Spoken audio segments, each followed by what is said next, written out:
Bente Jensen is a BA and MA graduate in Egyptology from the University of Copenhagen.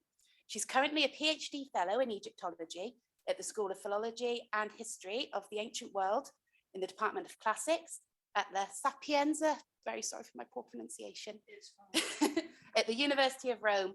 And she's a visiting research student here at Birmingham at the moment. So we're really, really pleased to have a chance to have her speak for us. Thank you very much, Bente. Thank you. Can I put this on my...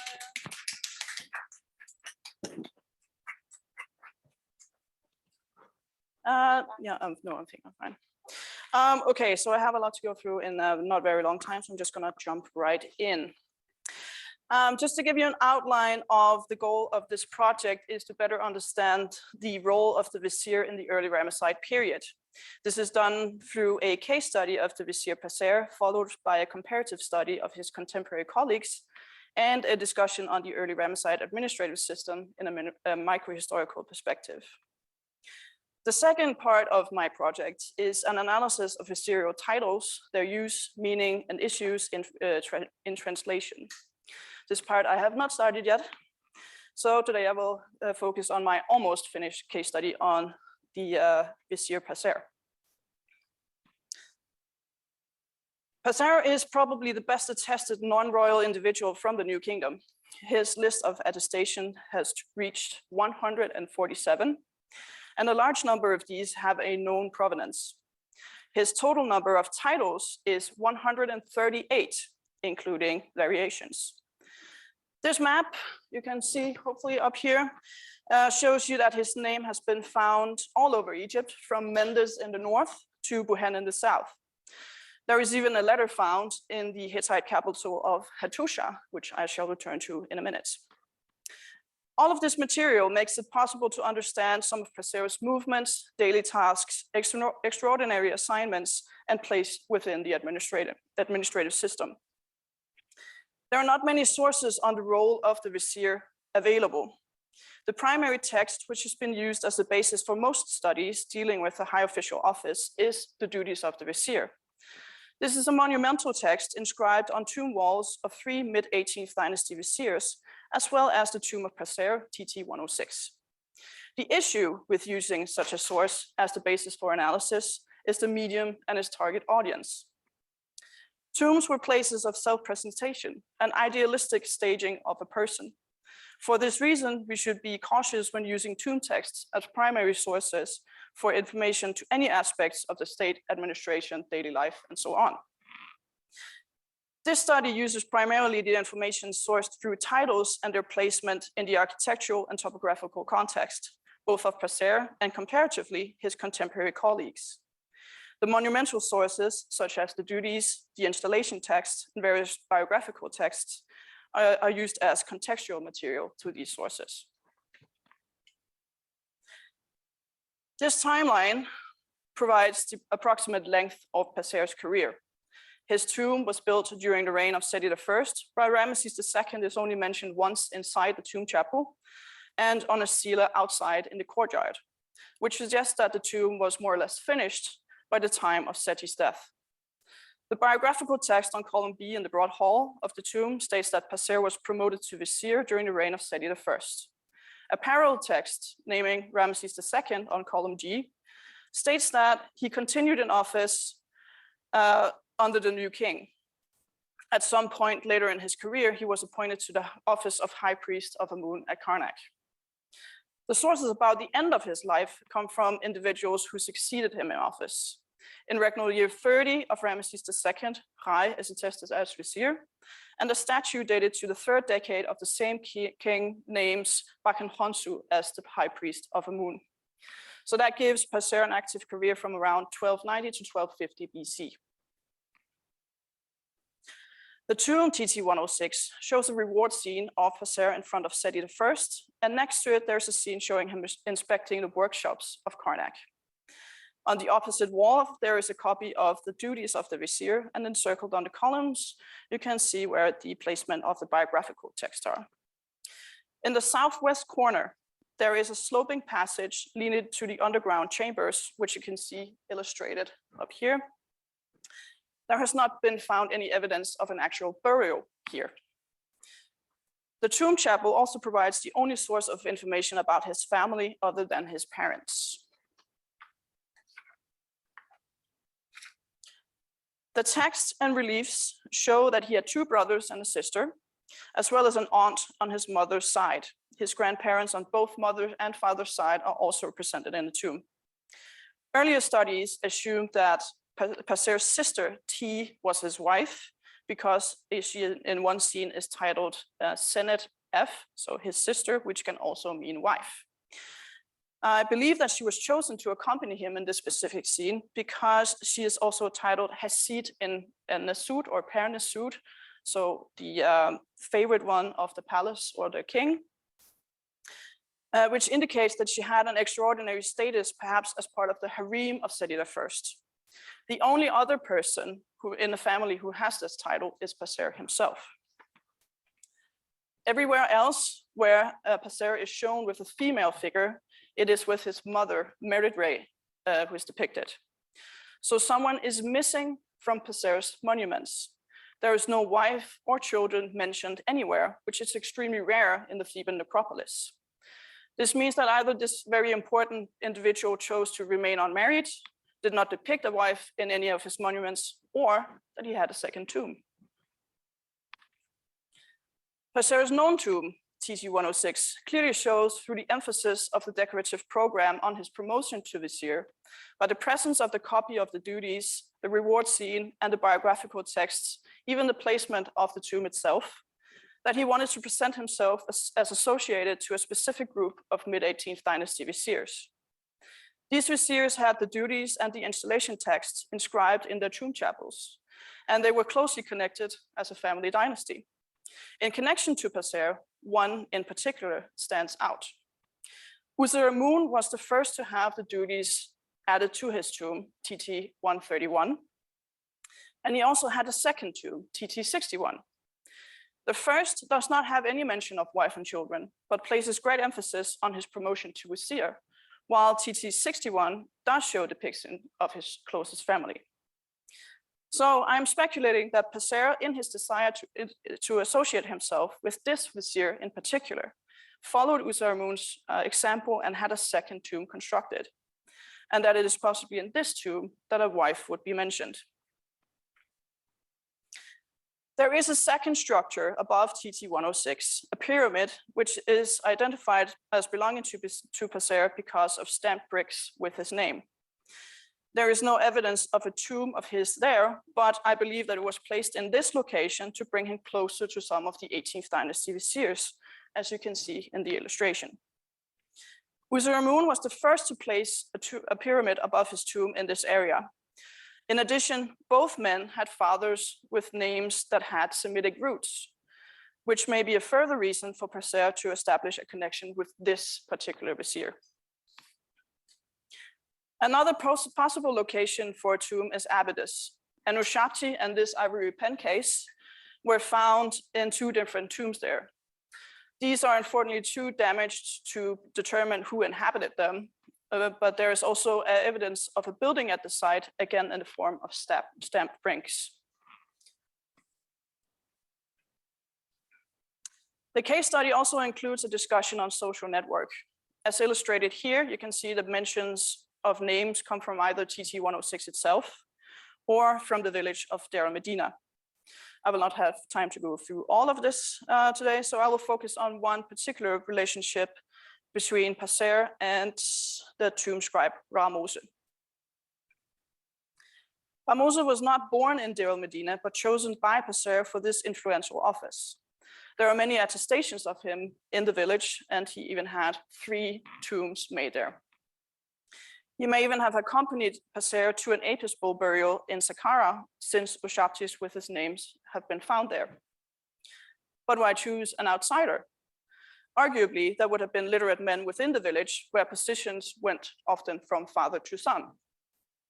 It is known that the vizier Ta also chose an outsider, Amunacht, a scribe during the reign of Ramesses III.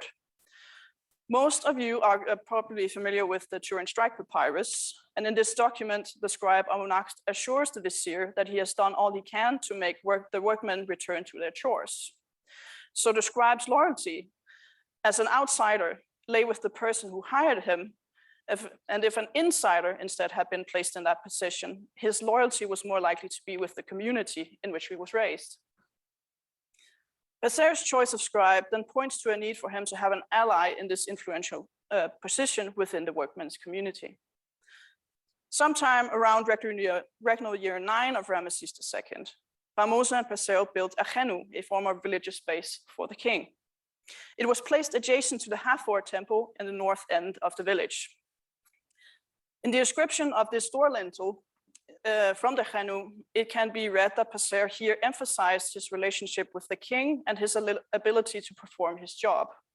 So he presented himself as someone who had the confidence of the king in leading the community. It is known that Seti I expanded the Medina workforce during his reign, while the number of workmen diminished to no more than 30 by the end of Ramesses II's reign. So if plans to reorganize the workforce were formed already in the early part of Ramesses' reign, dismissals of the workmen could have sparked a dissatisfaction that caused Passeur's need to have an employee loyal to him there. It would also explain Passeur's need to assert himself as a good and trusted leader through the building of the chenu. I'll now move on to Passeur's career. And again, there's too much material for me to run through all of that today, so let's just touch down on some significant moments. As already stated, he was active under Seti I and Ramesses II, while most of his attestations come from the latter king. The only piece other than TT 106 that dates to the reign of Seti I is this conjoined set of jars with Seti's cartouche and Passeur's name and title of vizier. So this piece confirms the information from the tomb that he was already promoted to vizier under this king. In regnal year 16 under Ramesses II, an Apis bull was buried in the Serapeum in Saqqara. Pasteur attended this important event and was given the honor of placing these artifacts not just in the Serapeum, but within the burial chamber of the bull itself. The interesting part of this is that the only other person to place artifacts within the tomb was Ramesside, son of Ramesses II and high priest of Ptah in Memphis. There were several other deposits of Ushabtis made in the area on this occasion, including those of the scribe Ramesside, but no one other than these two men placed anything within the burial chamber itself.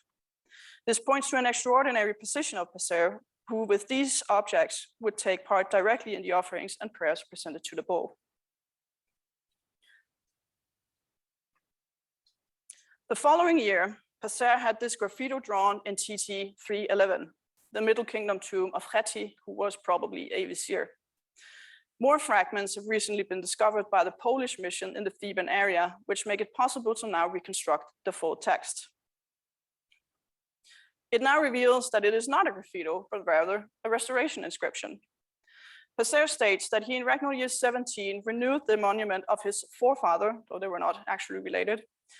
Instead, it is another example of him placing himself in the company of earlier viziers, like he did in his tomb. Through his self-presentation, he sought to legitimize his position as vizier, just like the first kings of the 19th dynasty sought to legitimize their rule by association to kings predating the Amarna period. The next major event has to do with the peace treaty between Egypt and Hatti and Pasteur's role in this. In regnal year 21, Pasteur sent a letter to Hattusili III in response to a letter the king had sent to him on the occasion of the peace. The wording of the letter itself is standardized and there is nothing surprising about the content. Pasteur and a group of named noble ones thanked the Hittite king for his letter and gifts sent on the occasion of the great peace and great brotherhood of the two kings involved. The surprising element is that Pasteur had direct contact with the foreign head of state. We have many letters sent between countries from the Amarna and Boghaz-Köi archives, but they show that kings corresponded directly with other kings themselves. There was no intermediary in the form of officials to serve as communicative link between them. Therefore, the direct contact shows that Pasteur himself somehow was involved in the diplomatic proceedings leading to the peace treaty. There is no evidence suggesting that he traveled to the Hittite court himself, but his northern colleague, Parahotep, may have. This statue, now in the British Museum, shows an inscription with the typical vizierial titles, plus the addition, Veputi Nesut Erta en Khata, royal envoy to the land of Khati. So while there is no evidence of Passer ever traveling beyond the path of the Nile, this title suggests that Ptahhotep could have made the journey, either on the occasion of the negotiations of peace or when Ramesses married a Hittite princess in his 35th regnal year. So this leads me to another interesting title, Chati and Shemau Mehu, Vizier of Upper and Lower Egypt. This title does not occur until the Ramesside period, so something made it necessary to create it at that point. Yes, you're welcome. It is possible that an extraordinary occasion like the peace negotiations led to an ad hoc assignment being performed by Ptahhotep when he traveled to Hatti. The task of royal envoy was usually performed by officials who had this as their main occupation. So perhaps this particular situation was considered so important that only the king's second in command could be entrusted with it. Meanwhile, Passer used the title Vizier of Upper and Lower Egypt. Though there is no specific date for this, it is possible that he took over both offices in his colleague's absence. The use of this new title shows that there were periods where one vizier did rule them all. The last point I will touch upon today is Passer's role as High Priest of Amun. It has been assumed by researchers earlier that Passer and moreover Ptahhotep and Khai, who also became high priests at some point in their careers, would retire from this very demanding post and become high priests as a sort of easier job for an old man. But I find that unlikely. Both that these men would willingly remove themselves from seats of power and that the position of high priest was an easy job. The biggest temples of ancient Egypt were closely connected to the state economy as large landholders. They employed vast amounts of people and owned hordes of livestock in addition to being important places of worship. So I do not believe that the position of high priest in one of the largest temples in the country was used as a severance package. But if the high priest position was considered more prestigious than vizier, then Passer could have switched jobs. Or perhaps he held both offices at the same time. His titles as vizier and high priest are mentioned together in his Great Spears Chapel and in the letter copy of O Toronto A11. In conclusion, there is a lot more that can be said about the early Ramesside viziers. This was a very brief overview. The political situation of the time was unstable, as the new dynasty was formed of kings from non-royal descent following the decline of the 18th dynasty. This is also visible in the monuments and inscriptions made by Passer, who put much effort into associating himself with viziers from before the Amarna period. There may have been unrest in the workmen's village of Deir Medina early in Ramesses II's reign, since Passer saw the need to employ an outsider for this influential position of scribe.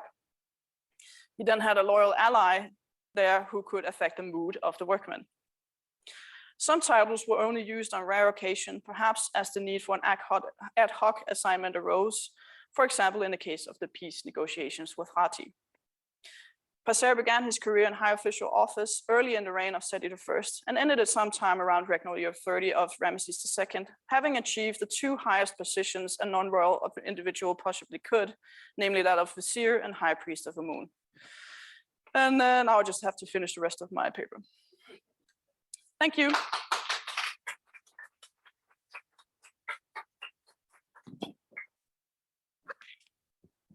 Thank you so much, Bente. That was absolutely fantastic. Like Passer, I am going to take advantage of my position of power and ask you a question first. Okay. How did one become vizier? Is this something that was sometimes, oh, sorry, how long have we got? Oh, well. In a few minutes, how would one become vizier at this time? Well, that is a very good question. It has to do with, well, it's a very difficult question to actually answer because we don't really know. But we know that the early Ramesside viziers were sons of high priests. So their father's positions may have influenced the choice of the sons becoming viziers. But what exactly happened, I can't really tell you. Thank you so much. Do we have any questions from the room? If you have one, I will come over with the microphone for you. Anything there? Canon? As you were talking, you said you're using this as a case study for examining other Ramesside viziers. Being that Passer has so many attestations, do you think that he is the norm for viziers, or is it, what might be the reason for so many attestations of Passer where we don't have nearly that many for other viziers of that time period? It's almost like he's protesting too much, isn't it, with all these statements? That is also a very good question. He obviously is the best attested vizier of this time. It may have to do with, again, this is a new dynasty and the political situation is unstable. So I think what he's trying to do is assert himself. Also as someone of a family we don't know anything about before his father becoming high priest of Amun, and we don't even have any monuments belonging to his father other than his mentions in TT 106 and a couple of statues from his son. So he doesn't have any monuments himself. So it might have to do with simply asserting himself, like the new kings needed to prove that he was worthy of this position, because his northern colleague Parahotep had way less attestations. And he's a little bit later also, so maybe, but he's the second most best attested person, so he also has quite a lot. It might have something to do with that, but I can't tell you that this is the definite proof. Sorry, we're asking really difficult questions for first thing in the morning. Any other questions in the room before I pass over to Valentina? Come in, Valentina. Do we have any questions in the chat, please? Yes, we have a question. I've actually had a question on my own, but it was the same as Sam's. So thank you so much, Bente. It was really fascinating. We have a question. Marie asks, were the double tombs of viziers evidenced with those with lengthy careers and possibly female tombs begun in early careers and then superimposed by his elevation in later life and more elevated requirements?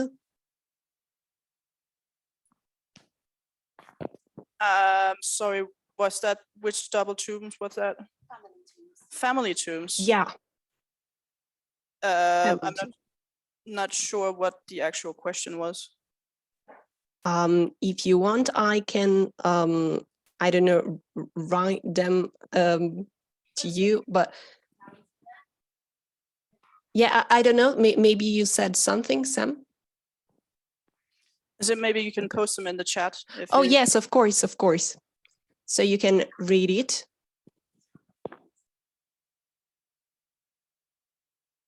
I'll send it to Sam, okay? Yeah. Here it is.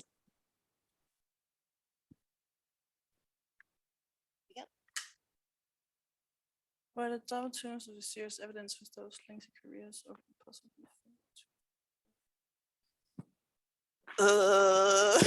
Really mean to you this morning. I'm sorry. That's not nice. Quite hard questions to start at this symposium. I don't know. This, if you mean from the 18th dynasty, those are the only like family tombs I have that within this study. I'm not sure how long their careers were, to be honest. I know that Passer's career was really long, and that's why it's so surprising that there is no wife anywhere. But for the others, I can't tell you. I can't give you an exact answer. Thank you so much.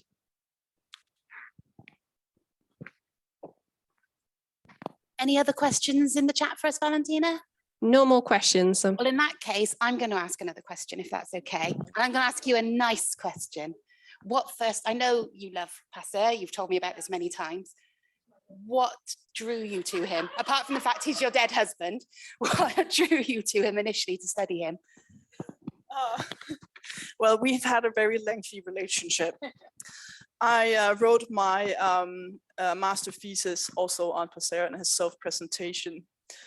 So when I was writing this, I came across the titles and the unusual amount of just everything about this man. And he, as I said, he is the best attested person from the New Kingdom. So it was pretty obvious to choose him as the case study. And as I've done that research, I've found that the other viziers that we have and also the high priests are quite interesting as well. So it's not just about Passer, even though that's the person I've presented on today. There is a few other people of interest too, but he is my dead husband. Nicer question. Any last questions in the room? They can be nice or nasty, depending on how we're feeling. Yeah, I'll just bring the mic over for you.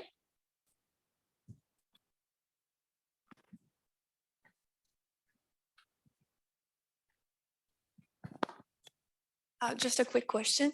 The fact that we don't have any indication that he had a wife or not, I've never come across this before, so I was wondering if you knew if it was something particular for a vizier, or how would you explain this?